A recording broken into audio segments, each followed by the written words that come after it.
చెల్లి కల్వకుంట్ల కవిత ఇచ్చిన షాకుతో కేటీఆర్ కు మైండ్ పోయిందని విమర్శించారు కాంగ్రెస్ ఎమ్మెల్యే నాగరాజు. బీఆర్ఎస్ పార్టీని ప్రజలు బొందపెట్టారన్నారు. పాతర పెట్టిన పార్టీ పేరును ఏం మార్చినా ప్రజలు నమ్మరన్నారు. తెలంగాణ ఉద్యమకారులకు బీఆర్ఎస్ పార్టీ చేసిన ద్రోహం ఎవ్వరూ మర్చిపోరన్నారు.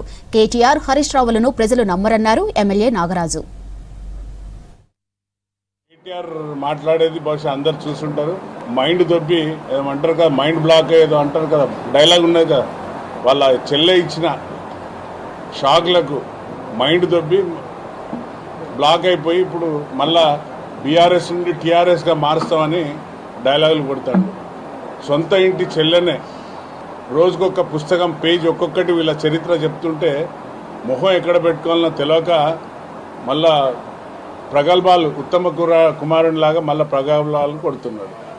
మరి ఉద్యమకారుల ఉసురు పోసుకున్న వీళ్ళు వారిని తరిమి కొట్టి తన్నేసిన పార్టీల నుండి మరి అదే కాంగ్రెస్ ప్రభుత్వం ప్రజల యొక్క ఆశీస్సులతో వచ్చినాక గౌరవ ముఖ్యమంత్రి గారు రేవంత్ రెడ్డి గారు కేబినెట్ అంతా కూడా ఆమోదించి ఉద్యమకారులను హక్కున చేర్చుకొని వారికి గద్దరన్న పేరుతోని రివార్డులు అవార్డులు ఇచ్చి ఉద్యమకారులకు ఎవరైతే వారికి స్థలాలు ఇచ్చే గొప్ప కార్యక్రమం మన ముఖ్యమంత్రి గారు మరి కాంగ్రెస్ ప్రభుత్వం తీసుకున్న చరిత్ర మీ అందరికీ తెలిసిందే.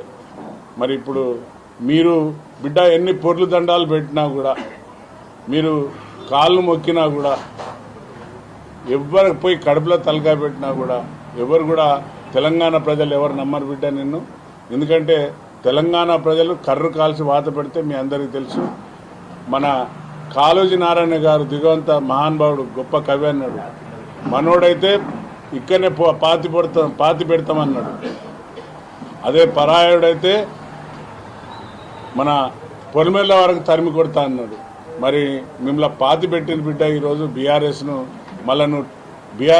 టీఆర్ఎస్గా మాస్తా అంటున్నావు, కానీ ప్రజలు ఎవరు మిమ్మల్ని నమ్మరు.